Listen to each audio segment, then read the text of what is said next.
Good afternoon, friends. Hope everyone's doing well. Thank you for joining us for this first webinar in our growth series for 2025. We have heard from many of you that your main mission for 25 is growth. We love that. What that says to me is you guys feel positive about the industry. We agree. You feel like there are opportunities for you to explore. We also agree. So we want to lay the groundwork today for growth and what's important in growth, how you should think about it, what you should be considering as you grow. And I'm excited in just a minute to introduce a person who, in my mind, is the rock star of growth in the industry and someone I respect tremendously and have had the pleasure to work with on multiple occasions now. And I hope we keep recycling through supporting and working with each other forever. So I want to talk just a minute about the concept we're going to present today, and I'd like to bring in Nan Rikard, who I already gave you guys my thoughts about Nan. But hey, Nan, thanks for joining. Thank you for having me. Such an honor. Yeah. So in my mind, in the industry, Nan is one of the people who has been successful in growing early education companies and exiting early education companies. So Nan and I have put together some concepts that we feel like is important in growth. And in my mind, I want to draw on Nan's experience. So I'm going to be picking her for elements of her experience in the last, how many years, Nan? It's going on 40. Yeah, right there with me. I love that. And I think that we have a tremendous amount to learn from her. So again, I'm going to be asking her questions, but I want you guys to weigh in as well. If you want to, go in the chat, say hello, tell us where you're from. We would love that. Put your questions in the Q&A, and Nan and I will keep a watch on that. So Nan, would you mind, for people that haven't had the pleasure to meet you, tell us the mechanics of your story over the years, and then as we go through our content, I'll get a little more granular and see what I can tease out of you. Well, first of all, thank you again for having me, and it's such an honor to talk to all the owners and people excited about growth and excited about our industry. And it's such an amazing industry, but such a hard business. So I love to share what I can and certainly hear everyone else's stories as well. But childcare is all I've ever done, and I kind of entered by accident. I had a dance school at all through college and had 200-ish children that I taught dance to, and majored in business. As I graduated, I thought, I can't give up my dance school. So it seemed natural to think, how could I maximize, my building or my time and expand? And childcare seemed like the natural thing to do.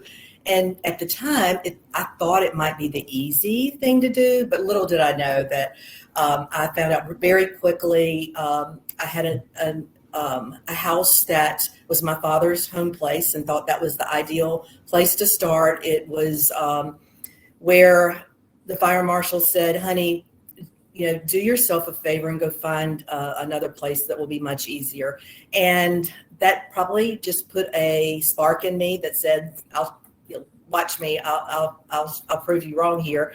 And so months later, I called him back and had a waiting list at that point, added on. And so I just tried to do the right things for people and just what resources I had. My father, later on, we'll talk about family and friends financing, but my father helped me out and got me started. But what happened is he also put my sisters in. They were educators in the public school. And I continuously wanted to grow. I saw a second site, wanted to move my waiting list into a second site and then a third. And as I approached the fourth, around 6 to 8 years later, they were not so happy about growing. So at that point, I reached out.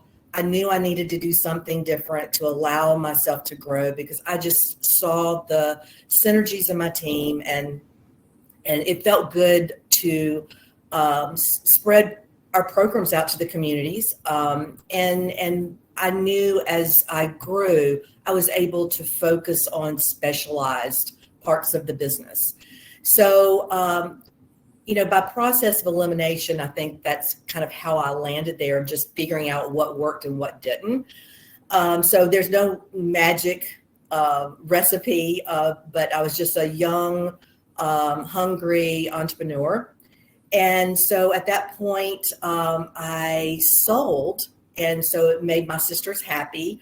And I moved on to think, maybe real estate is my cup of tea, and let me transition my schools because I dearly love them, and transitioned with a regional provider, which that's where I met Kathy, and wanted to transition and move on to real estate, but I really got excited about being the regional of my 3 schools plus some others that were being added, and loved the thought of acquisitions. So I was able to grow with the company, and kind of forgot about my plan with leaving and the transition plan and moving on. Got very involved in operations. Ended up being operations director. 13 years growing from 46. I was involved. My schools were 46, 47, and 48. And grew to 150 with the company. So I was involved with acquisitions, divestitures, growing, maximizing schools, and just being a part of exciting growth and great people. So Kathy moved on to start Hinge, and I was the interim CEO at that point. And while I absolutely loved what I did, I loved the growth, I loved where the company was going and the people, I was very removed from what really was my first love. And that was hands-on experience with directors and operations. We found ourselves seeking private equity, which little did I know that was a huge piece and a key to the future. So I learned a lot at that point, and I ended up leaving with a 2-year non-compete. So I wanted to then put everything to work for later on, but just was taking things slow. My children were at a place where I wanted to spend more time and do a deep dive in what their interests were. At that time, we were. My oldest son was very interested in foreign language and exchanges, and bringing exchange students to our home, which really grew and began to build out my next project and company, which was Big Blue Marble Academy.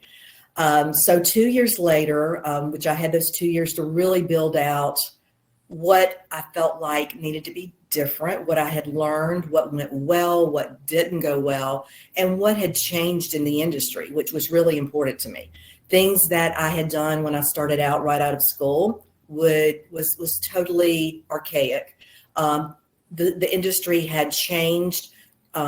People that had moved on with the industry and acclimated to the industry's changes were doing well, and those that were stuck in a niche, were not growing. So I wanted to be just very different in the respect that, what other countries were doing that advanced their students, and what children today needed that they didn't need in the past. And that was, a different level of technology, a different level of global understanding, cultural learning. So I've just continued to wrap all the things that I wanted for my children into the programs that later became Big Blue Marble Academy. And then in 2000, well, I began in 2012 and grew, didn't want to borrow a whole lot of money. I called myself very scrappy, and I don't look at that as a bad term. I just did not want to borrow a lot of money, but wanted to grow. So I used my relationships. I was opportunistic, and I knew that my programs that I developed could be solid enough to move into different venues. So the common thread and the important piece for me was the programs and the consistency and the quality.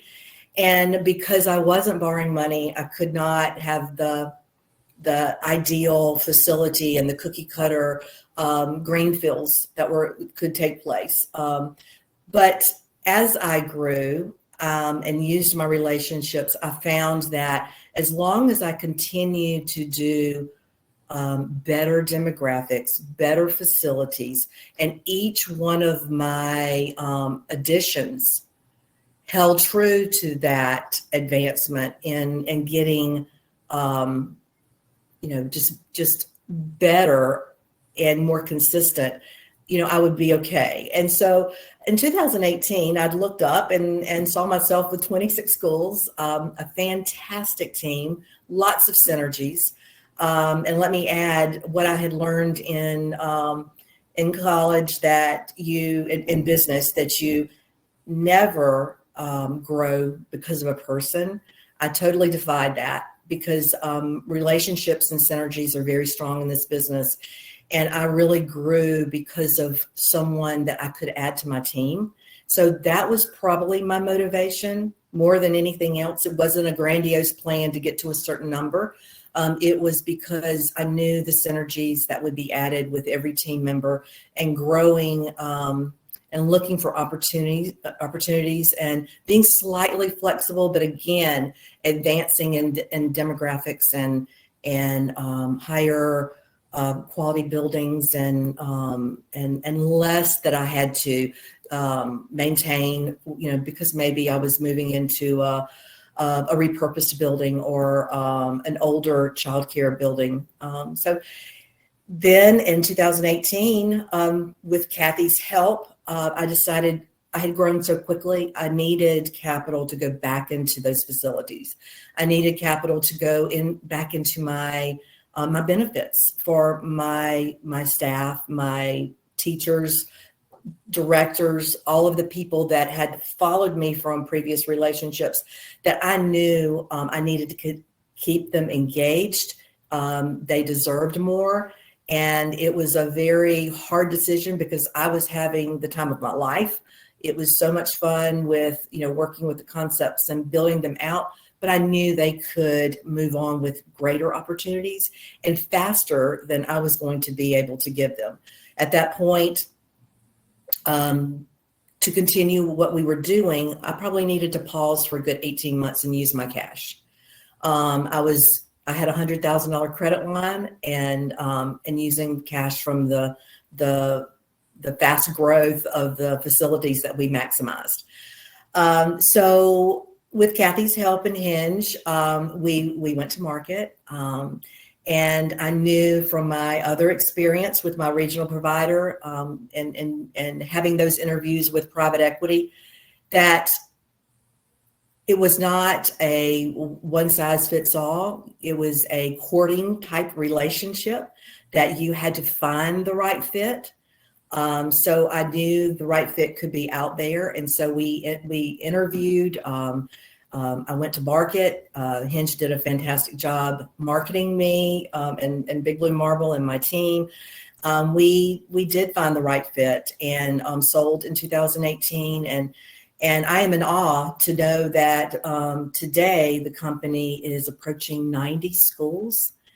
And that is only in going on 6.5, 7 years post the sale. I'd stayed in for 5 years, continued with the transition. I had a contract to continue for 2 years, ended up staying for 5 as a board member and working with operations, working with curriculum, and keeping those original visions with giving back and global education and all those components that I felt were very strong. They kept those, and which makes me very proud. So I wouldn't have been able to do the growth. And so now the team that I built, many of them are still there. They have great opportunities. They've just grown with the business, which is very satisfying for me. Wow. Okay. I'm wondering, Nan, when you hear yourself tell this story, if you don't sit back and look at wow yourself, because I think you just get in it and it takes you places, and it's hard to stop and go, wow, that was a lot. But you brought up so many important concepts that we hear from other clients as they're growing. We hear from a lot of people that either it was accidental or they did it in a mission to serve their own children. So that, sort of it found them, or they felt like it was a resource their family needed, which was true of you. What also that you wanted, there was a time in your life where you wanted more time with your children. That's also a big concept when we hear people either pull back from growth or we hear them take a break or sell their families at a certain point where they really need more time at home. We love the foreign language and the cultural component. It's a concept that you sort of threw out into the world in a big way, and that we see really growing now. I recommend it as also an organic growth possibility, and I'll ask you more about that in a minute. But also relationship building, your team building, your growth building, and the opportunities to look at different mechanisms for growth and for exit. So I just feel like that was such a rich story. So thank you for sharing that. And before we go any further into the detailed content, I'd like to do a quick poll of everyone here. So you should see a poll pop up on your screen, but this is what we'd like to know from you guys. I'm just guessing, since you're here, you've got growth as a possibility for you. And there are a lot of things that have to be in place for growth and for growth to go well. And so I'd just like to ask you guys if there is a barrier that you're seeing. Maybe you've tried to grow, maybe you've just thought about growing, maybe you've done it. What was your biggest challenge? So sometimes we just hear people say, I don't see the opportunities in my area. I don't see schools to buy. I don't see places to build. I don't see buildings I can convert. We have another group that just says, I don't really feel like the demand is there to fill up another school. Staff is big. Do I really have the team who's ready to grow? And that's one of the things I want to pick Nan's brain about more, because it looks like you guys are pretty much saying that's your biggest barrier, and not surprisingly. And Nan, you also heard Nan say that was one of the drivers for her in her growth. So we want to pick her brain more about that. Some people just don't have the money, and you heard Nan say that as well, that she largely funded through landlord relationships, a small credit line, and income from operations to be able to grow.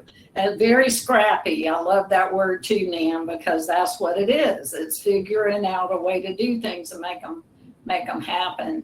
We do have, but we do have a lot of people that say, I've got it good right now. My team's rocking it. I don't have to be there every day. Do I really want to start over with something new that I have to be there? And sounds like that isn't an issue for you guys, but there's something else that I would love for you guys to drop into our chat bar. So please let us know what the something else is, because there's 6 people whose reason I couldn't identify, and that's a significant enough group that I would really like to hear from you guys, and maybe that's something that we can address. So If you're a something else, please drop that in our chat and let us talk about it. Thank you so much for that fantastic information. So, Nan, before we jump into our growth content, because our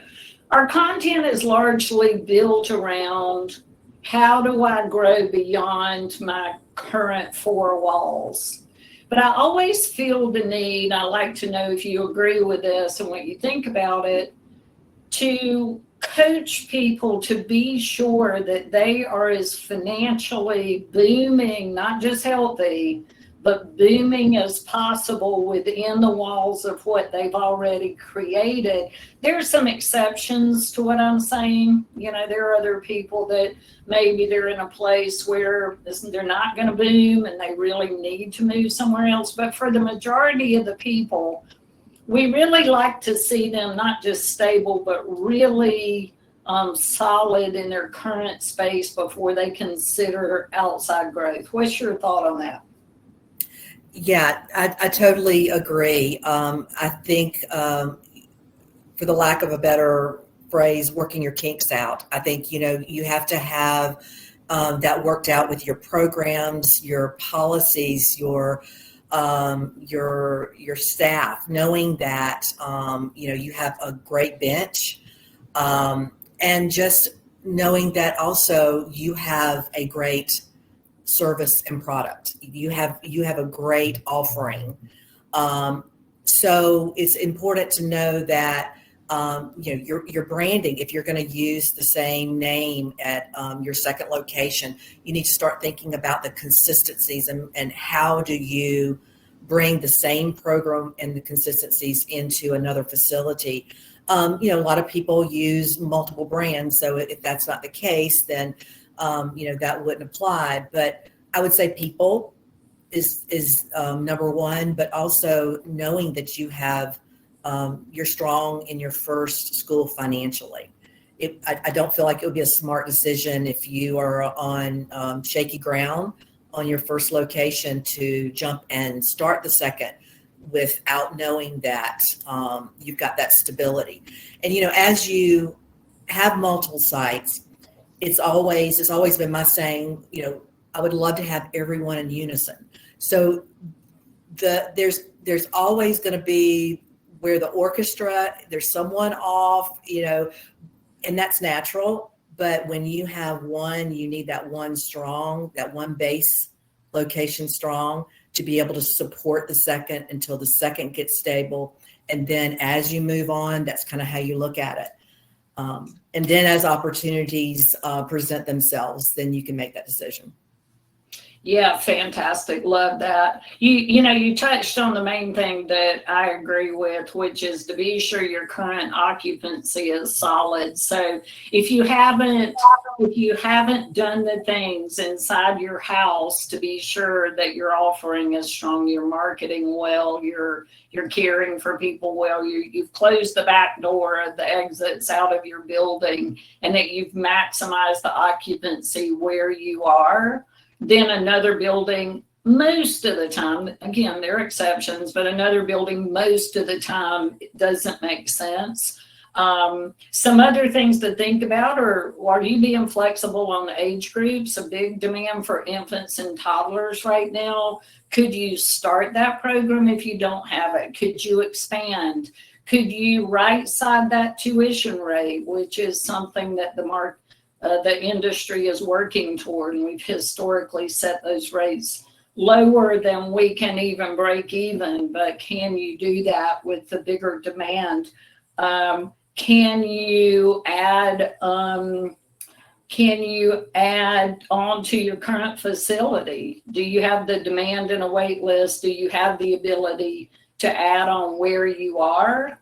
And then a couple of other things that we've worked with before, Nan, and I really like to recommend for people to explore is possible partnerships with other entities like Head Start or the public school after school or the public school pre-K program, which some of our clients are now in the public schools running the 4-year-old program. People build those relationships is super important. So Really good thoughts on that, Nan. Anything else on organic growth you want to mention?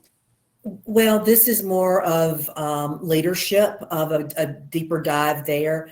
I always, as I'm talking to people, ask about their leadership. And if you are great with delegating, then growth is probably a good direction for you. But if you like to keep your hands on everything and you have a hard time letting go, growth is probably not the right move, because you have to let go of a certain level. You have to trust, and you have to know you have the right people that you've trained and hired and done all the right things to put the right people in place.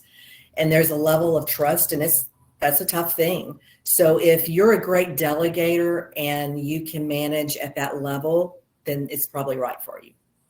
Yeah, I love that. Entrepreneurs were successful because they tightly controlled things, but you do get to the point where that becomes a negative, right? And we actually have a question about that, Nan, so I'm going to pause right here and take it, which is one of the something else's. Thank you, Raphael.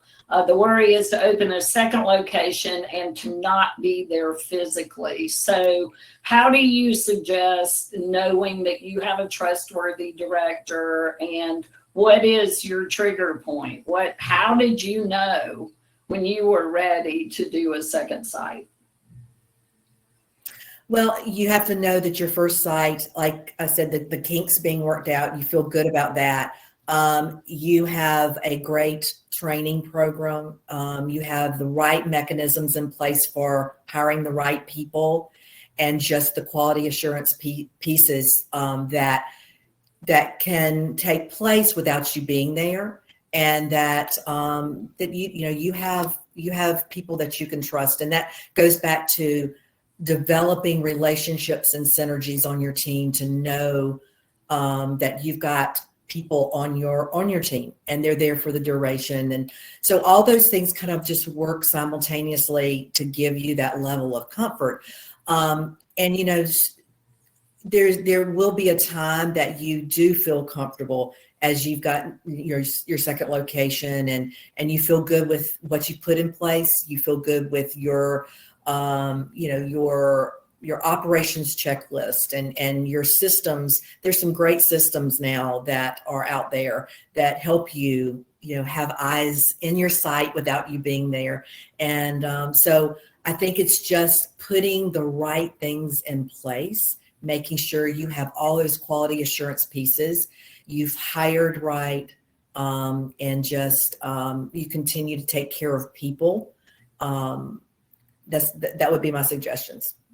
Yeah, Nan, would it be a fair, see if you feel this is a fair statement, that the majority of people we see go from one site to two site would have a core, very stable team in their first site. So perhaps they do need to spend more time physically in the new site. Also, we'll see some people, and this is a little risky, but I've seen it happen in schools that I'm connected to, move some of the seasons team, if the geography's right, move some of the season team into a new school, and then fill in both schools, but be sure your first school, where things should be more stable, has the real stable team. Is that all fair to say? Yeah, it is. And I think that's the best way to make sure that the culture you have created is moving into that second site, by taking, certainly don't take the majority out of your first site, because you need that strength to continue financially and just for your core team. But spreading your culture, something I would think about also is, in your acquisition, is it a turnaround site? Because that might be something you don't want to tackle until you've really got a strong team, until you have multiple sites where you really have a good management team. You have specialized departments that could help, and that would certainly warrant itself later as you have multiple sites. But having a turnaround acquisition as your second site is really tough, So I would think through that. Yeah, thank you for bringing that up, and I'm going to jump into our core content. But just to add to that, people have different models for their growth. There are some that love a turnaround because you're going to get it cheaper.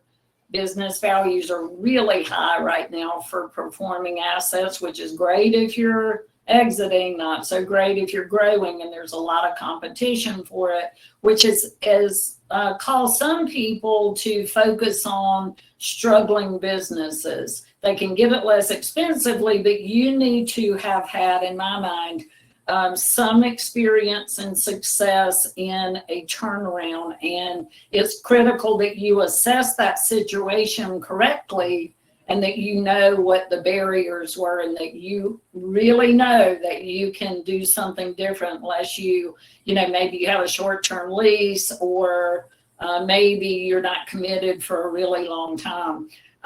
Beauty of a performing school, as long as you transition it well, and that's the key because, not everyone does, but if you transition it well, and we can talk about what that means to us, you should be able to hold the cash flow and then have an immediate cash flow. However, you had to pay more for it. So really good thought about the turnaround, Nan. So we've had a couple more questions, but I'm going to jump over to the next slide and ask you a question, and then I'll check out our guest questions. So Nan and I put together in our experience what we believe having grown companies are the advantages that we saw, and then what some of the main challenges are. And then Nan, I'm going to ask you to weigh in on the things that you found. You shared a little bit about your team and the ability of the team to grow, which I think is just paramount in growth. But what we talked about was, first of all, economies of scale, meaning generally per site, things are cheaper for a bigger group than they are for a single site. Specialization of staff. So I'd like for you to, when you weigh in and talk to us about that. I mean, what I mean there is maybe you have a person that does it all. I was that person at one point for 5 schools. I ordered the supplies. I did the marketing. I'm an accountant, y'all. I didn't have any business doing that. I went in classrooms at times. I drove a van. But as we grew, my first thought was, what do I hate doing the most, which was typically what am I the least good at, is what you usually don't like. We need more support, less hire for that position. So it's the ability to curate positions as you go. I also, like Nan, sometimes created growth around the person. I still do that at Hinge. I'll get a person in, and instead of forcing them into a role, I'll find out where their skills, desires, passion is, and create or curate an opportunity for them that parlays more growth. So I love that. Acquire great team members, fluctuations in individual sites. You talked about, Nan, and I love that too, because if there's an issue at one site and you have 3, probably the other 2 can carry the one. I remember we used to say all the time that they were all rocking at once, but they never are. Somebody's got a little blip, but the others, support it. More opportunities for team members. I love what you focused on there, that even after you exited, your people really thrived and they grew and they just had multiple opportunities. And then you played on multiple exit strategies along your growth pattern. So at a certain size, you sold to a privately held local company. At a certain size, you were able to find a private equity investor. So there are different exit opportunities, and this is going to be a future webinar, y'all. Everything in here could be its own webinar, really. And then when we talk about the challenges, you also mentioned this, Nan, that you got to get ready for less control. You really do. And somebody told me recently, as you delegate things, if the other person does it 80% of the way you would have done it, count your blessings and move on. It's never going to be exactly what you would have done. And then the thing we hear from people a lot is, I got into this industry because I wanted to know every child and every parent. And once I wasn't able to do that, I just wasn't fulfilled. There is nothing wrong with that.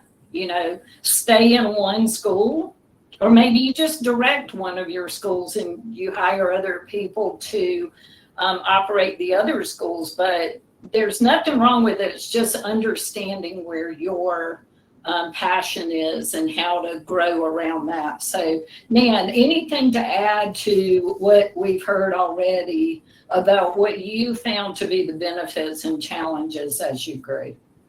Yes. But first of all, I want to piggyback on, if you're saying, no, I don't think growth or any of this sounds right for me. I want to keep my finger on things, know my parents, know the relationships. Absolutely, that's not a bad thing. But I think I also feel that it's very true. If you're not forward thinking and planning on some type of growth in your programs, that you're actually moving backwards. Growth in the respect of your programs, just expanding on your offerings, changing with the times, making sure you're relevant in your offerings of what your parents want, and just training, making sure your teachers are moving forward. So it doesn't have to be in such a ginormous respect. It can be really focused on your school and growing your people. And so that's really important to continue forward thinking. But when I look at the benefits, I would say the biggest thing for me was specialized departments as I grew out of probably 3 or 4 locations, and I could start to afford specialized positions like marketing, curriculum and training. I probably was the master of asking a really strong director, can you also be my marketing director? Or the strong teacher, can you also do some training for me? And can you lead us in a curriculum committee? I was really creative in doing those things, to the point that I probably in reality pulled them away from their core position. You get to a point that while that is great and you're saving overhead dollars, you're maximizing, and actually you're giving people a half step of opportunity, and that's all good. You're allowing them to grow. So there's a lot of positive there, but you'll get to a point that it's to your detriment. So you have to be careful with that, but it's a great way to grow people in the meantime until you can afford. Yeah. Agree. Thank you for that. I really want to focus real quick on a great question Samantha asked, which is, when you grow by adding locations, when do you put in another layer, a regional director layer? And then see if you agree with what I'm about to say. But most larger companies will have one regional director for about 5 to 6 schools. Now, the wild card is geography, the strength of those directors, where they are in their growth cycle and stability cycle.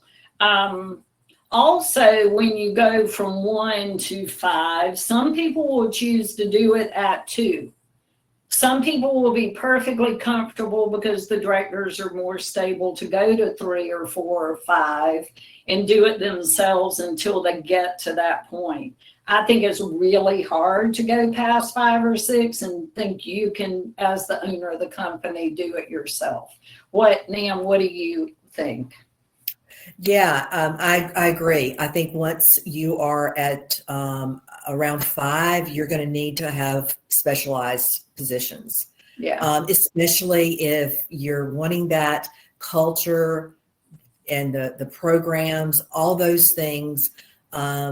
that are really important, at that stage, because once you lose your culture at that stage, you'll never rein it in.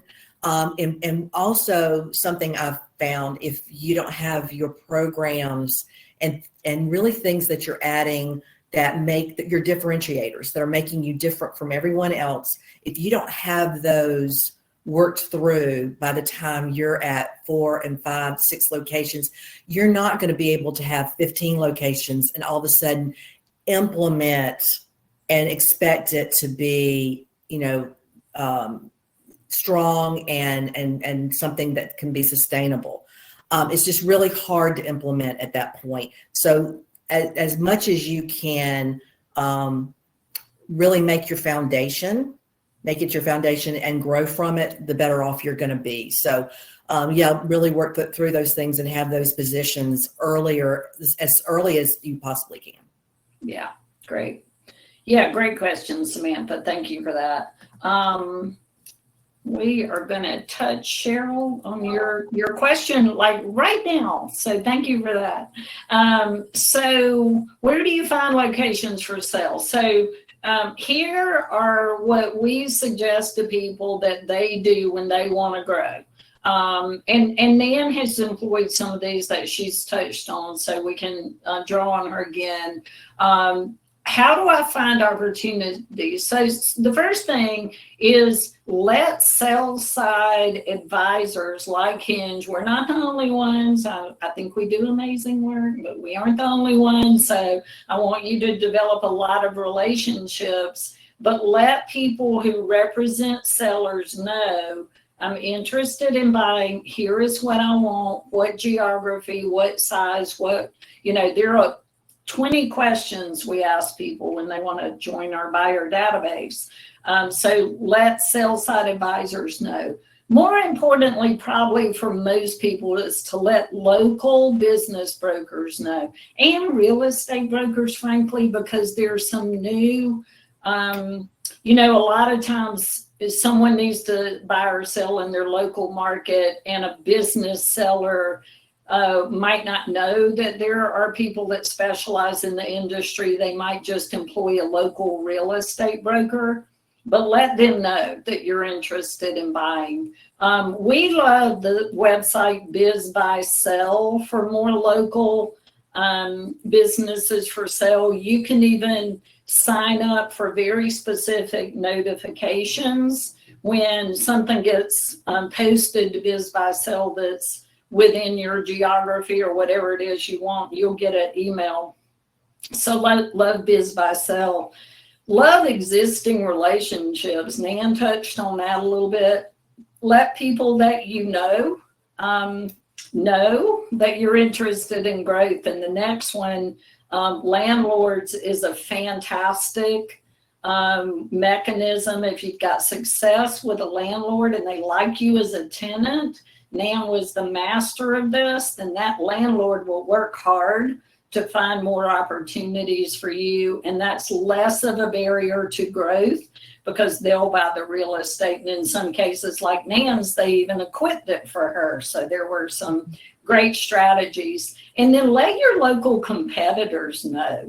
I'm not opposed to people knocking on a competitor's door and just saying, hey, I operate down the street. I've watched your company. I think you do amazing work. I just wanted to say hi. I just wanted you to know that I would love to grow in the market. If you ever think about exiting your business, please call me. Here's my number. Low pressure, but that is a fantastic way to grow. If you have a local or state childcare association and you go there, let those people know. Nan, do you have things to add to this? Yeah, especially when you have 2 to 5, 6 schools, those last 3 are just really important. The existing relationships and landlords, even, if you're renting or leasing, and you just talk to your landlord if he's ever interested in moving forward with another location. If he has another location, if he has people that he knows are that you could move into, would be really a great strategy. Yeah, love that. Okay, thank you for that. And Cheryl, thank you for that question. It's almost as if we were about to touch on that. Thank you for that. Okay, we talked a little bit about this, Nan. We talked about how do we get ready? How do we know when we're ready, and how do we get ready? We talked a good bit about, let's be sure our current operations are maximized and stable. We've really done the work to maximize our current occupancy and that we have a team that's stable. We want to develop a strong independent management team. I say to people a lot, it's like parenting. Your job is to work your way out of a job. And when people don't need you anymore, and there's some strategies, learn the strategies to grow your people, strategies that, hey, I'm still working with. So I get preachy, but I'm still working with it too. When somebody brings me a problem that I need to say, I can see how that would be a challenge. What do you think we should do about that? You might say, yeah, that sounds great. Let's do that. Or you might say, okay, interesting. Here's another idea. Let's start with that. But what you're doing is you're training yourself and your team to come up with solutions, because one day what you want is for them to come up with solutions and execute. And you find out later it happened. I have my happiest days ever when I find out something happened at Hinge and I had no idea. That's my happiest day ever. The next thing we want to do is implement systems to automate operations, marketing, parent communication, camera systems.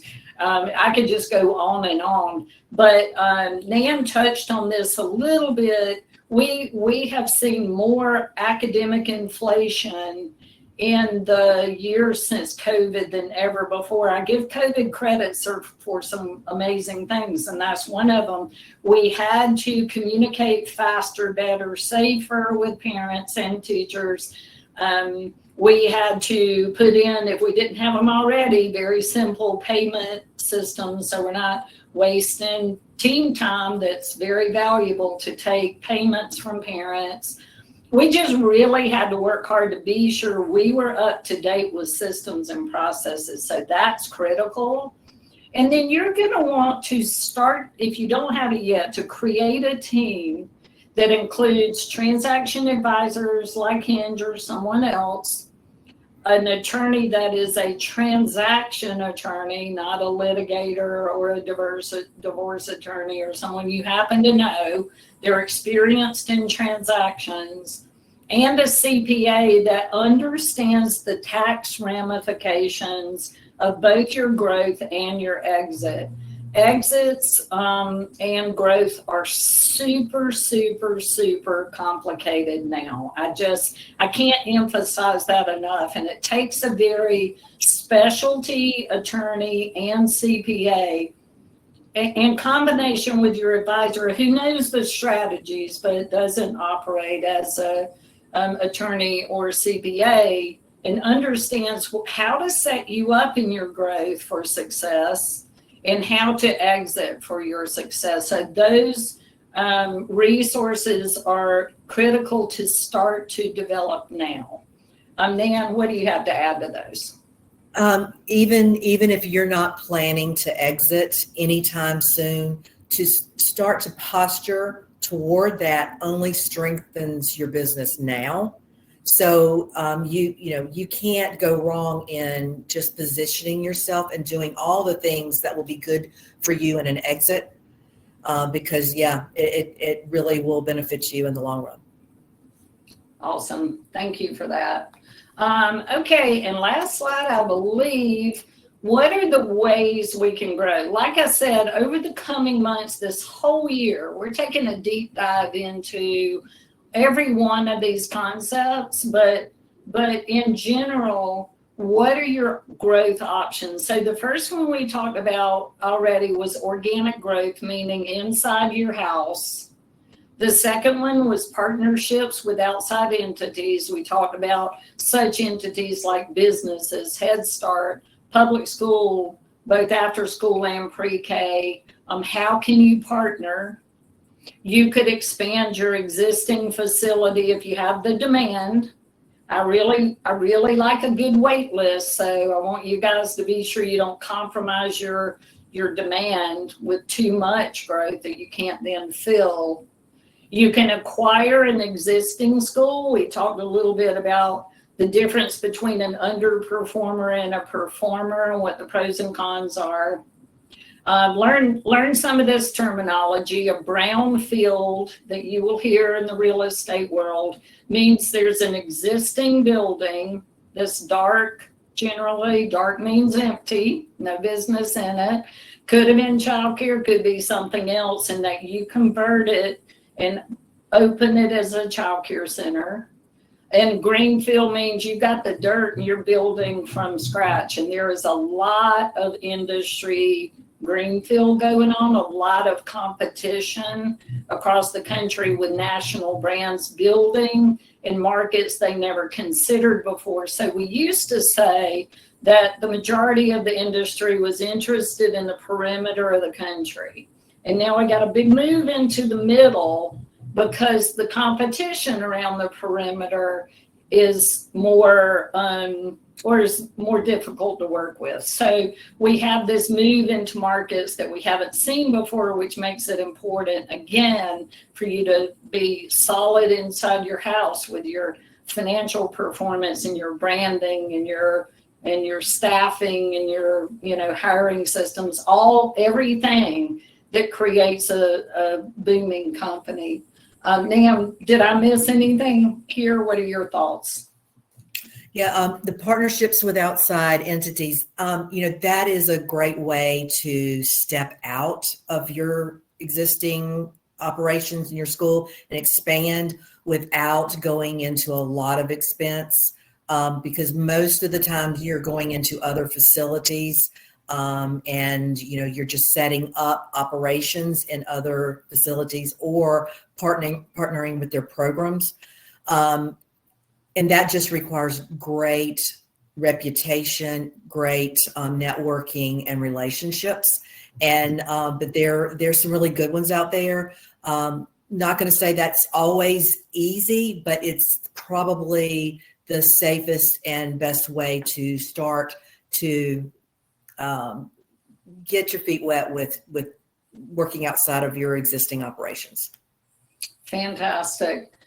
We have time for one more question. If anybody wants to pop one in, we did a good job of, you guys were amazing. We really were able to tackle questions as it came up in our content. It sounds like we had a big attendance here.